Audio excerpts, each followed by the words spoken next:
ನಂದು ನೀರು ಬಳಕೆದಾರ ಸಹಕಾರ ಸಂಘ ಕೊಟ್ಗಿರ ಅಧ್ಯಕ್ಷ ಗೋತಾಪಿ ಹಾಗೂ ವಿದ್ಯಮಾನ ಯೋಜನಾ ಮಹಾಮಂಡಳ ಸಿಒವಾಗಿ ಕೆಲಸ ಮಾಡ್ತಾರೆ. ನಾನು ಫರೀದ್ ಖಾನದ ಭದ್ರಾವತಿ ತಾಲೂಕು ಬಂದಿ ಭದ್ರಾ ಡ್ಯಾಮಿನ ಉಪಾಧ್ಯಕ್ಷ ಹಾಗೂ ದಾಸರಕಲ್ಲಹಳ್ಳಿ ನೀರು ಬಳಕೆದಾರ ಸಹಕಾರ ಸಂಘದ ಸಂಸ್ಥಾಪಕ.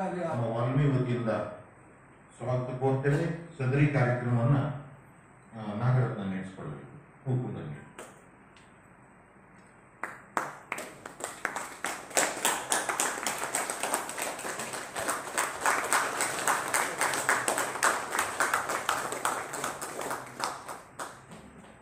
ಈ ಸಮಾರಂಭದಲ್ಲಿ ಸರ್ವಶ್ರೀ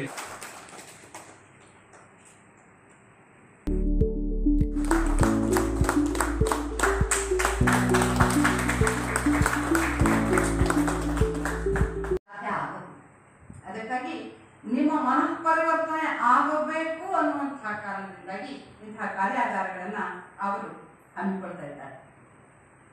ಹೀಗೆ ಇರುವಂತಹ ಸ್ಥಿತಿಗತಿಗಳನ್ನು ಉಳ್ಳಂತಹ ಸಹಕಾರ ಸಂಘಗಳ ಕುರಿತಾಗಿ ತಾವತ್ತು ಶೃಂಗ ಮಟ್ಟದ ಒಕ್ಕೂಟವನ್ನ, ಶೃಂಗ ಮಟ್ಟದ ಒಂದು ಸಂಸ್ಥೆಯನ್ನ ಕಟ್ಟಲಿಕ್ಕೆ ಹೊರಟಿದ್ದೀರಿ. ನಿಮ್ಮ ಉತ್ಸಾಹಕ್ಕೆ ಇಂಥ ರೀತಿಯಲ್ಲಿದೆ. ಅಂದ್ರೆ ನಾವು ಮೂಲತಃ ಮಾಡಬೇಕಾದ ಕೆಲಸಗಳನ್ನೇ ಸರಿಯಾದ ರೀತಿಯಲ್ಲಿ ಮಾಡ್ತಾ ಇಲ್ಲ, ದಾಖಲಾತಿಗಳನ್ನು ಸರಿಯಾಗಿ ಇಡ್ತಾ ಇಲ್ಲ. ನೀರು ಬಳಕೆದಾರ ಸಹಕಾರ ಸಂಘಗಳು ಸ್ವಲ್ಪ ಮಟ್ಟಿಗೆ ಆಕ್ಟಿವ್ ಆಗಿದ್ದವು, 100% ಆಕ್ಟಿವ್ ಆಗಿವೆ ಅಂತ ನಾನು ಹೇಳಿದೆ.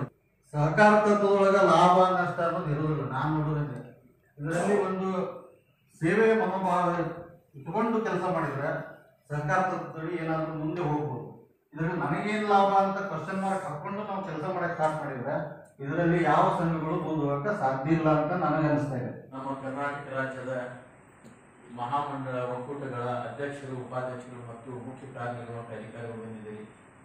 ನನ್ನ ನೆಚ್ಚಿನ ಪರಿಶ್ರಮ ಜೀವಿಗಳಾದ ವಾಲ್ಮೀಕಿ ಸಿಬ್ಬಂದಿಯವರೇ, ಆಹ್ವಾನಿತರೆ, ಬಹಳ ಸಂತೋಷ ಅನಿಸ್ತದೆ.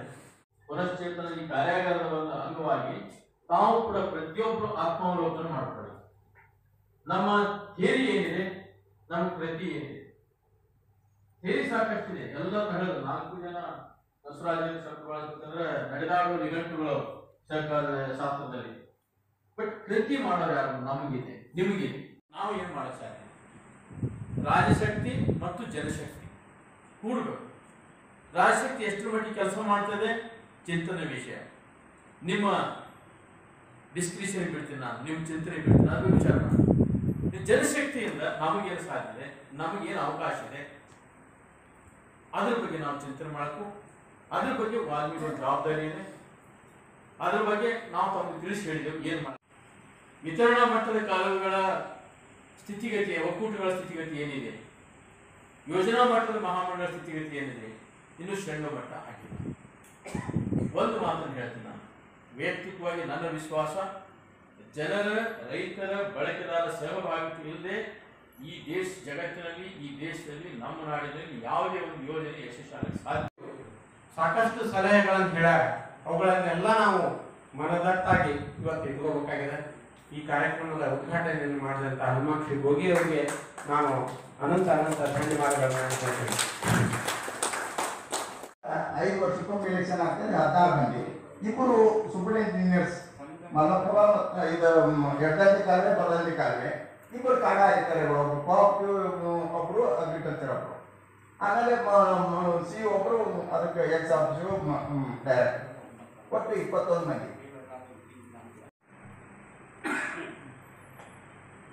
ಆಮೇಲೆ ಸಂಘದ ಮಾಹಿತಿ, ಇದರ ಸಂಘದ ವ್ಯಾಪ್ತಿ ಯಾವ್ಯಾವ ಗ್ರಾಮ ಬರುತ್ತೆ, ಎಷ್ಟು ಹೆಕ್ಟೇರ್ ಬರುತ್ತೆ, ಪ್ರಾಂತೀಯ ಮತ್ತು ಡಿಪಿಒಗಳು ಯಾವ್ಯಾವ ಬರುತ್ತೆ, ಖಾತೆದಾರ ರೈತರು, ಪುರುಷ ರೈತರು, ಮಹಿಳಾ ರೈತರು, ಷೇರುದಾರರು, ಪುರುಷ ಷೇರುದಾರರು, ಮಹಿಳಾ ಷೇರುದಾರರು, ಷೇರುದಾರರು ವಿವರ ಯಾವ್ಯಾವ ಇಸ್ವಿಯಲ್ಲಿ ಎಷ್ಟೇ ಏನಂತಂದ್ರೆ 4,000 ಹೆಕ್ಟೇರ್ನ ಉಳ್ಳಂತಹ ಮಹಾಮಂಡಳವೂ ಇಲ್ಲಿದೆ. ಹಾಗೆಯೇ 10 ಲಕ್ಷಕ್ಕೂ ಮಿಕ್ಕು ಹೆಕ್ಟೇರ್ಗಳಷ್ಟು ಭೂಮಿಯನ್ನು ಹೊಂದಿರತಕ್ಕಂತಹ ಮಹಾಮಂಡಳ ಕೃಷ್ಣ ಇದೆ ಅಂತನ್ನುವಂಥ ಮಾತನ್ನು ಅವ್ರು ಹೇಳಿದ್ರು. ಅದು ತದನಂತರ ಘಟಪ್ರಭಾವ ಕೂಡ ಅಷ್ಟೇ ದೊಡ್ಡದಿದೆ, ಮಲಪ್ರಭಾನೂ ದೊಡ್ಡದಿದೆ. ಈ ಘಟಪ್ರಭಾ ಮಲಪ್ರಭಾ ಸೇರಿದ್ರೆ 4 ಜಿಲ್ಲೆ 16 ತಾಲೂಕುಗಳನ್ನು ಒಳಗೊಂಡಿರ್ತಕ್ಕಂತಹ ಮಹಾಮಂಡಳಗಳು.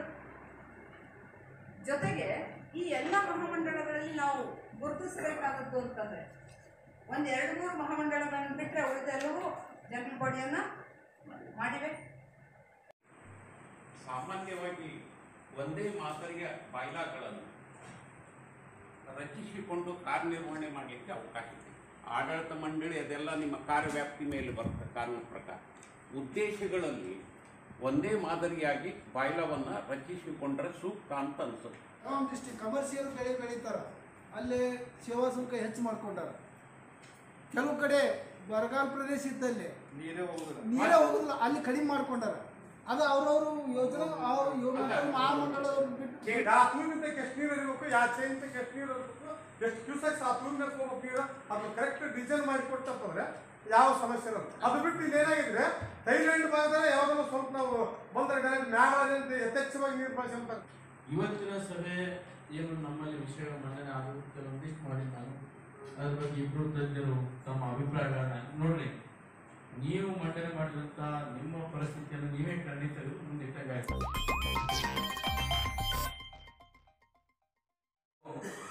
ನಿಗಮ ಏನ್ ಮಾಡ್ಬೇಕು, ಕಾಡ ಏನ್ ಮಾಡ್ಬೇಕು, ವಾಲ್ಮಿ ಏನ್ ಮಾಡ್ಬೇಕು ಅನ್ನೋಂಥದ್ದು ಒಂದು ಜಿಯೋ 2019 ಆಯ್ತು. ಆಮೇಲೆ ಕಾರ್ಯಾನುದಾನದ ಬಗ್ಗೆ ತಿದ್ದುಪಡಿ ಯಾವಾಗ ಬಂತು ಅಂದ್ರೆ ನವೆಂಬರ್ಗಳ ಬಗ್ಗೆ ಇವತ್ತು ನಾವಿಲ್ಲೇ ಚರ್ಚೆ ಮಾಡೋಣಂತೆ. ಈಗ ವೇದಿಕೆ ಮೇಲೆ ಗಣ್ಯರ ಆಸೀನರಾಗಿದ್ದಾರೆ. ಅವರು ಈ ಒಂದು ಡಿಸ್ಟ್ರಿಬ್ಯೂಟರಿ ಲೆವೆಲ್ ಫೆಡರೇಷನ್ ಹಾಗೂ ಪ್ರಾಜೆಕ್ಟ್ ಲೆವೆಲ್ ಫೆಡರೇಷನ್ ಹಾಗೂ ಇತ್ತೀಚಿನ ಸುತ್ತೋಲೆಗಳ ಬಗ್ಗೆ ಚರ್ಚೆನ ಪ್ರಾರಂಭ ಮಾಡಬೇಕು. ತಮ್ಮ ಪ್ರಶ್ನೆಗಳು ಏನಾರು ಇದ್ರೆ ದಯವಿಟ್ಟು ಮಂಡಿಸ್ರಿ. ನೀರಿನ ಕರ ವಸೂಲಾತಿದು ಟ್ಯಾಕ್ಸ್ನಾಗ ಕೊಡ್ಬೇಕಂತ ಇವ್ರು ಹೇಳಿದ್ರಲ್ಲ, ಅದನ್ನ ಅವ್ರು ಏನು ಮಾಡ್ಬೇಕಂತ ಅಲ್ಲಿ ಲೀಡ್ ಬ್ಯಾಂಕ್ನವರು ಬಂದಿರ್ತಾರೆ. ಜನರಲ್ ಆಗಿ ಒಂದು ಆರ್ಡರ್ ಹಾಕ್ಸ್ಬಿಟ್ರೆ ಅದು ಎಲ್ಲರಿಗೂ ಅನುಕೂಲ ಆಗುತ್ತೆ. ಮುಂದೆ ನಾವು ಕಾರ್ಯಗತ ಮಾಡಕ್ಕೂ ಪ್ರಯೋಜನ ಆಗುತ್ತದೆ. ಅವ್ರು ಹೇಳೋದು ಭಾಳ ಏನೇ ಸರ್ಕ್ಯುಲರ್ ಬಂದ್ರು ನಮ್ಮ ನಾವು ತಕ್ಷಣ ಕಾರ್ಯರೂಪಕ್ಕೆ ಹೋಗಕ್ ಸಾಧ್ಯ ಇದೆ.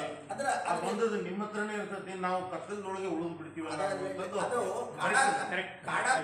ವಿಚಾರಣಾ ಮಟ್ಟ ಮಾಡ್ಬೇಕಾದ್ರೆ ಇದು ಚರ್ಚೆ ಮಾಡೋದು, ಮೀಟಿಂಗ್ ಮಾಡೋದು ಇಲ್ಲಿ ಇಷ್ಟೇ ಆಗಿದೆ ಹೊರತು ಅಲ್ಲಿ ಪ್ರೊಸೆಸ್ ಆಗ್ತಾ ಇಲ್ಲ ಸರ್. ಅದೇ ಯಾಕಂದ್ರೆ ನಿಮ್ಮ ಸಂಘಗಳ ಪ್ರತಿನಿಧಿಗಳು ಅಂದ್ರೆ ನಿಮ್ಮ ಸಂಘಗಳ ಪ್ರತಿನಿಧಿಗಳು ಆ ಸಂಘಗಳನ್ನ ಬೆಳೆಸಲಿಲ್ಲ. ಏನ್ರಿ ನಾವು ಸಂಘ ಬೆಳೆಸಿದ್ದೀವಿ, ಸಂಘ ಕೊಡ್ಲಿಕ್ಕೆ ಸಾಧ್ಯವಿದೆ, ಫೈನಾನ್ಸ್ ನೀವ್ ಯಾಕೆ ಮಾಡಬಾರ್ದು ಅಂತ ಕೇಳುವಷ್ಟು ಗಟ್ಟಿ ಧೈರ್ಯ ನಿಮ್ಮಲ್ಲಿಲ್ಲ.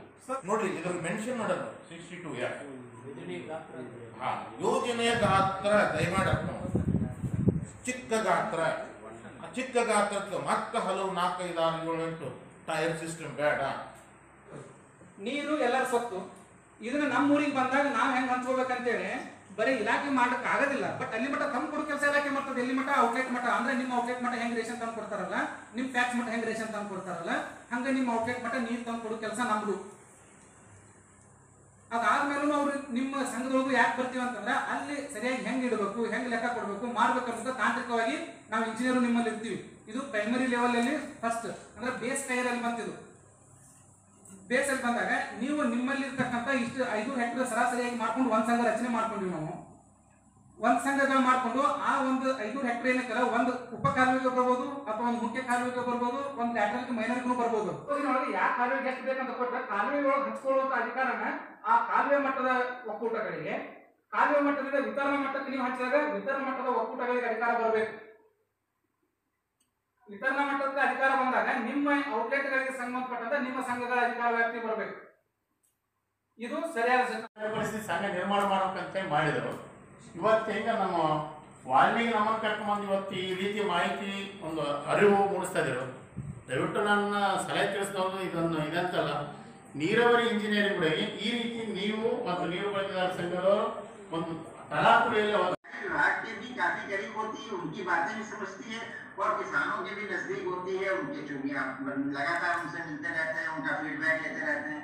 तो वाल्मीकि का एक बहुत बड़ा काम ये है कि वो सरकारी तंत्र यानी सिंचाई विभाग या जल संसाधन विभाग या कमांड क्षेत्र विभाग और किसानों की जो समितियां हैं उनके बीच में एक अच्छा संबंध कायम करने में कामयाब हो।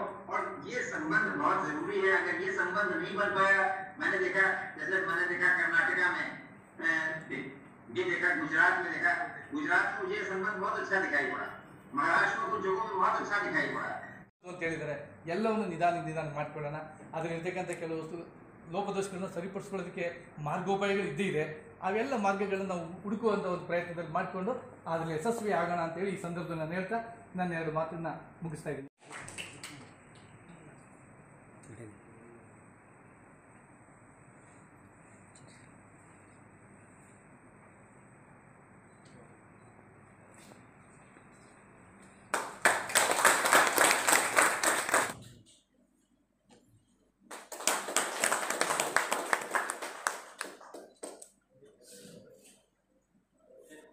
ತಮ್ಮೆಲ್ಲರ ಪರವಾಗಿ ಪುಸ್ತಕವನ್ನು ಶ್ರೀ ಬಸವರಾಜ್ ಎನ್ ಬಿರಾದಾರ್ ಮಾನ್ಯ ನಿರ್ದೇಶಕರ ಶಿಷ್ಯ ಕೂಡ ಹೌದು. ಇವರು ಬರೆದಂತ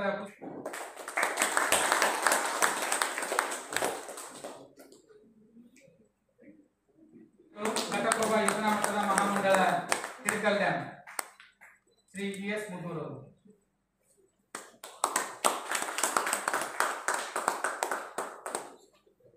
ಜೊತೆಗೂಡಿಸ್ಕೊತಾರೆ, ಎಲ್ಲರನ್ನೂ ಜೊತೆಗೂಡಿಸ್ಕೊಂಡು ಸರ್ಕಾರ ಮಟ್ಟಕ್ಕೆ ಅದನ್ನು ಕೊಂಡೊಯ್ಯಲಿಕ್ಕೆ ಅವರು ಖಂಡಿತ ಅವರು ಸಿದ್ಧರಿದ್ದಾರೆ ಅಂತ ನಾನು ಭಾವಿಸಿದ್ದೇನೆ. ಅದಕ್ಕೆ ನಮ್ಮ ಪೋತಾರ್ ಸರ್ ಇಷ್ಟು ಸ್ಲೋ ಆಗಿ ಚಪ್ಪಲಿ ಹೊಡೆದ್ರೆ ಸಾಕಲ್ಲ, ಜೋರ ಹೊಡಿಬೇಕು. ಸರ್ಕಾರ ವ್ಯವಸ್ಥೆಯಲ್ಲಿ ನಾವೆಲ್ಲ ಕೆಲಸ ಮಾಡಬೇಕಾದ್ರೆ ಒಂದು ಸರ್ಕಲ್ ಅಂತ ಹೇಳ್ತಾರೆ. ಈ ಒಂದು ಬದುಕು ಭವನೆಯನ್ನು ನಾವು ಒಂದು ಬೇರೆ ಬೇರೆ ಆಯಾಮಗಳಲ್ಲಿ ಚರ್ಚೆ ನೋಡಿದಾಗ ಒಂದು ವಿಶಿಯಸ್ ಸರ್ಕಲ್ ಆಫ್ ವೇರಿಯಸ್ ಸರ್ಕಾರದಿಂದ ಸವಲತ್ತುಗಳು ಯಾವ ರೀತಿ ಬರ್ತದೆ, ರಾಜ್ಯ ಸರ್ಕಾರದಿಂದ ಯಾವ ರೀತಿ ಬರ್ತದೆ, ಕೇಂದ್ರ ಸರ್ಕಾರ ಯಾವ ರೀತಿ ಬರ್ತದೆ, ತಮಗೆಲ್ಲ ಮಾಹಿತಿ. ಇನ್ನು ಮುಂದಿನ ದಿನಗಳಲ್ಲಿ ಸರ್ಕಾರ, ಈಗ ನಾನು ಒಂದು ಬೇರೆ ಬೇರೆ ಕಚೇರಿಯಲ್ಲಿ ಕೆಲಸ ಮಾಡುವಾಗ ಸರ್ಕಾರ ಏನು ನೋಡ್ತದೆ ಅಂದರೆ ನಾವು ಯಾವ ರೀತಿ ಕೆಲಸ ಮಾಡ್ತೀವಿ. ಒಳ್ಳೆ ಕೆಲಸಗಳಾಗ್ತಾ ಇತ್ತು, ಅದು ರಿಸಲ್ಟ್ ಬರ್ತಾ ಇತ್ತು ಅಂದರೆ ನಮಗೆ ಹೆಚ್ಚಿನ ಗ್ರಾಂಟ್ ಬರ್ತದೆ. ಗುಲ್ಬರ್ಗ, ಬೀದರಿಂದ ಹಿಡಿದು ಚಾಮರಾಜನಗರವರೆಗೂ ಎಲ್ಲ ಡ್ಯಾಮ್ಗಳಿಗೆ ಎಷ್ಟು ಡ್ಯಾಮ್ಗಳು ಬರ್ತವೆ ಅದೆಲ್ಲ ನಾವು ನೋಡಬೇಕು ಅಂತ ಹೇಳಿ ಈ ಚರ್ಚೆ ನಡೀತು. ನಮಗೆ ಮಹಾಮಂಡಲ ಒಬ್ಬ ಪ್ರಾಥಮಿಕ ಸೊಸೈಟಿಯಲ್ಲಿ 400ರಿಂದ 500ವರೆಗೆ ಮತದಾನ ತಗೋತಾನೆ. ಅದೇ ರೀತಿ ಎಲ್ಲ ಸದಸ್ಯರುಗಳು ಸೇರಿ ಒಂದು ಮಹಾಮಂಡಲ ಅಧ್ಯಕ್ಷ ಮಾಡಬೇಕಾದ್ರೆ 25,000 50,000 ಕೌಂಟಿಂಗ್ ಕೊಟ್ಟು, ಅದೇ ರೀತಿ ನಾವೆಲ್ಲ ಸಾರ್ವಜನಿಕವಾಗಿ ಎಲ್ಲ ಆಯ್ಕೆಯಾಗಿ ಬಂದಿರುವಂಥವ್ರು ಎಲ್ಲ ಶಾಸನಗಳನ್ನ ಏನು ತಿದ್ದುಪಡಿ ಮಾಡಬೇಕು. 2014ರಲ್ಲಿ ನಾವು ರಾಜ್ಯ ಸರ್ಕಾರಕ್ಕೆ ವರದಿ ಕೊಟ್ಟಾಗ ಅದರಲ್ಲಿ ಕೆಲವು ಪ್ರಮುಖ ಅಂಶಗಳನ್ನು ಕಾಡಾ, PIM, ವಾಲ್ಮಿ, KRS ಮೈಸೂರು ಸುಧಾರಣೆ ಸಲುವಾಗಿ ನಾವು ಕೊಟ್ಟಂತ ಒಂದು ರೆಕಮೆಂಡೇಶನ್ ಅಲ್ಲಿ ಅವರು PIM ಅನ್ನು ಕೈಗೆತ್ತಿಕೊಂಡು ಅದನ್ನು ಕಾಯ್ದೆ ಮಾಡುವ ಸಲುವಾಗಿ draft amendment bill national law school of university ಕಳಿಸಿದ್ದಾರೆ. ಅವರು ಕೆಲವೊಂದರಲ್ಲಿ ಅದನ್ನು ಪರಿಷ್ಕರಣೆ ಮಾಡಿದ್ದಾರೆ. ಅದು ಸರ್ಕಾರದ ಮಟ್ಟದಲ್ಲಿದೆ. ನಮ್ಮ ಒಂದು ವಾಲ್ಮೀಕಿ ಸಂಸ್ಥೆ ಏನು ಇತಿಮಿತಿಗಳಲ್ಲಿ ನಾನು ಈಗಾಗಲೇ ಕಮಿಷನರ್ ಕಾಡಾ ಅವರಿಗೆ ಕೆಲವೊಂದು ವಿಷಯಗಳನ್ನು ಮಂಡನೆ ಮಾಡಿದ್ದೀನಿ. ಚೇರ್ಮನ್ ಸೆಂಟ್ರಲ್ ವಾಟರ್ ಕಮಿಷನರ್ ಮಂಡನೆ ಮಾಡಿದ್ದೀನಿ.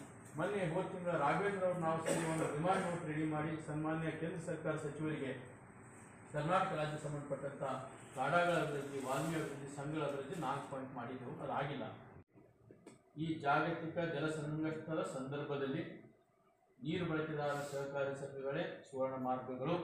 ಆ ನಿಟ್ಟಿನಲ್ಲಿ ನಾವೆಲ್ಲರೂ ಕೂಡಿ ಎಲ್ಲ ಸಂಘಟನೆಗಳು ಸೇರಿ ಕೆಲಸ ಮಾಡಿ ಈ ವ್ಯವಸ್ಥೆಯನ್ನು ಪ್ರಜಾತಾಂತ್ರಿಕ, ವಿಕೇಂದ್ರೀಕರ, ಜನಪರ, ನಿಸರ್ಗರ ವ್ಯವಸ್ಥೆಯನ್ನು ನಾವು ಯಶಸ್ವಿ ಮಾಡಿ ಅಂತ ಹೇಳಿ ಬಂದಂಥ ನಮ್ಮ ಗಣ್ಯರಿಗೆ ತಮಗೆಲ್ಲರಿಗೆ ಅನಂತ ಧನ್ಯವಾದಗಳು ಹೇಳಿ ನಮ್ಮ ಮಾತು ನಮಸ್ಕಾರ. ಇಲ್ಲಿದ್ದೀರಿ ಯಾಕಂದರೆ 2 ದಿವಸದಿಂದ ನೀವು ಇಲ್ಲಿ ನಮ್ಮ ವಾಲ್ಮೀಕಿ ಸಂಸ್ಥೆಯ ಪ್ರಾಂಗಣದಲ್ಲಿ ವಸತಿ ಇದ್ದು ಮತ್ತು ನಾವು ನೀಡಿದಂಥ ಆತಿಥ್ಯವನ್ನು ಸ್ವೀಕರಿಸಿ ಅತಿ ಹೆಮ್ಮೆಯಿಂದ ಹೇಳ್ಕೊಳ್ತಾ ಇದ್ದೀರಿ ಅನ್ನೋದಕ್ಕೆ ಇದನ್ನೆಲ್ಲ ಏರ್ಪಾಡು ಮಾಡಲಿಕ್ಕೆ ನಮ್ಗೆ ಬೆನ್ನೆಲುಬಾಗಿ ನಿಂತಂಥ ನಮ್ಮ ಸಂಸ್ಥೆಯ ನಿರ್ದೇಶಕರು ಹಾಗೂ ನನ್ನ ಜೊತೆ